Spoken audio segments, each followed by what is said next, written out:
नमस्कार दोस्तों, स्वागत है आपका स्टडी फॉर सिविल सर्विसेज में। इस वीडियो में हम देखेंगे उत्तर प्रदेश एसआई का 19 जुलाई को जो क्वेश्चन आए थे दरोगा भर्ती 2017 में।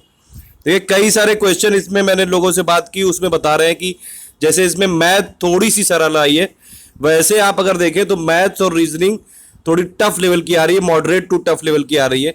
और इसमें जो जीएस वाले क्वेश्चन है वो थोड़े से ईजी जरूर आए थे। तो 19 जुलाई में जो मॉर्निंग शिफ्ट हुई है, जो इवनिंग शिफ्ट हुई है, सभी के क्वेश्चन जो मेरे पास अभी तक आए हैं वो मैं आपको दे रहा हूं। अब देखिए इसमें ऐसा भी हो रहा है कि जो क्वेश्चन 17 जुलाई को पूछे गए थे वो भी 19 जुलाई को पूछे जा रहे हैं। तो इसीलिए आपको जितने क्वेश्चन मैं देता जाऊं आप उतने कम से कम एक बार ये रट लीजिए। और ये वाले क्वेश्चन के साथ मैं आंसर भी बता रहा हूं, इसीलिए क्या पता अगर आपका लक अच्छा हो तो यही वाले क्वेश्चन आ जाए तो डायरेक्टली ये क्वेश्चन हो जाएगा। देखिए सबसे पहले कुछ क्वेश्चन डिस्कस कर लेते हैं, फिर वो आगे का डिस्कस करेंगे।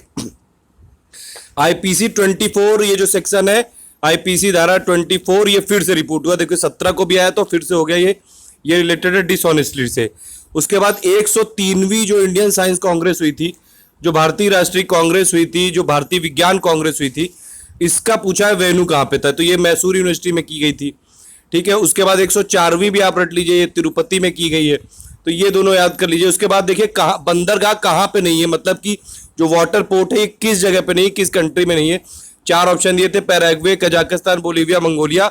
इसमें अगर आप देखें तो मंगोलिया में नहीं है।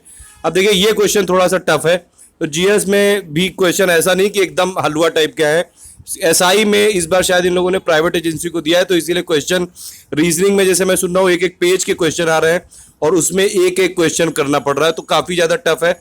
तो इसके लिए अभी स्ट्रेटेजी में बताऊंगा। अभी विशेषण से रिलेटेड क्वेश्चन आया था कि बनारसी कौन सा विशेषण है, ये गुणवाचक है, संज्ञा संबंधी।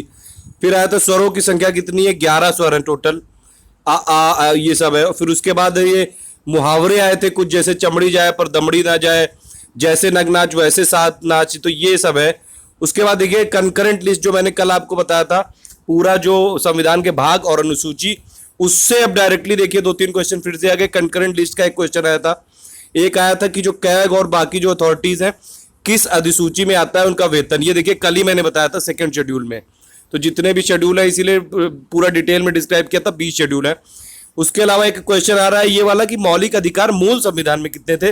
देखिए जो फंडामेंटल राइट्स है शुरू में तो थे 7, लेकिन उसके बाद ये राइट टू प्रॉपर्टी निकाल दिया गया, तो राइट टू प्रॉपर्टी अब अगर निकाल दिया गया तो इस समय कितने बचे, 6 फंडामेंटल राइट है। वो अभी मैं उसका संविधान का पार्ट 2 बना रहा हूं, उसमें पूरा डिस्क्राइब करूंगा डिटेल में। राइट टू प्रॉपर्टी नहीं, तो मूल संविधान में कितने थे, 7 थे, आप कितने, 6। ये आप याद रखिए।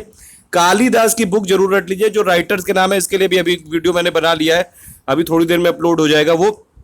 तो जितने भी राइटर्स हैं ये, इसमें आप कालिदास की, जैसे पहले दिन पूछा गया था मेघदूत किसकी है रचना, फिर ये रघुवंशम किसकी है ये पूछा गया आज, ये कालिदास की। एक एवरेज का क्वेश्चन आया था बहुत सिंपल सा, तो मैथ के कुछ ऐसा नहीं सिंपल से भी आए थे। अलंकार के 2-3 क्वेश्चन आए थे, रिक्त स्थान 4-5 क्वेश्चन आए थे। अब देखिए एक आया था महिलाओं का समान अधिकार, राइट टू इक्वलिटी वाला आया था। आर्टिकल 14 से लेके 18 तक में राइट टू इक्वलिटी डिफाइंड है, और इक्वलिटी बिफोर लॉ ये किसके अंडर आती है, आर्टिकल 14 के।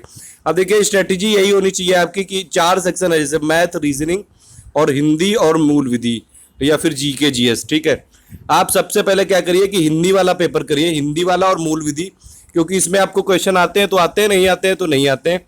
उसके बाद आप जल्दी से इनको फिनिश कर लीजिए, हिंदी और मूल विधि को।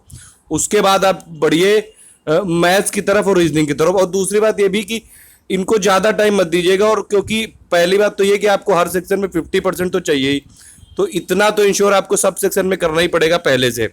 तो इसीलिए तुरंत क्वेश्चन करते जाइए और तुरंत आप आगे बढ़ते जाइए। 40 क्वेश्चन है और 2 घंटे का टाइम है, तो कोशिश करिए कि 30-35 मिनट में पहले आप हिंदी मूल विधि के जितने आपसे हो पाए उतने कर लीजिए।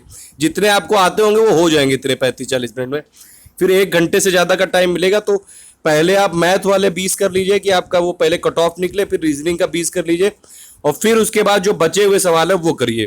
तो ये स्ट्रेटेजी होनी चाहिए। 19 जुलाई के जो क्वेश्चन है वो अभी मैंने दे दिया, और भी जैसे जैसे मेरे पास आते आएंगे देता जाऊँगा। प्लीज़ इसको ज़्यादा से ज़्यादा लाइक और शेयर करते रहिए, ताकि और भी लोग जो जिनका एग्जाम आने वाला है उनका भला होता रहे। Thank you for listening.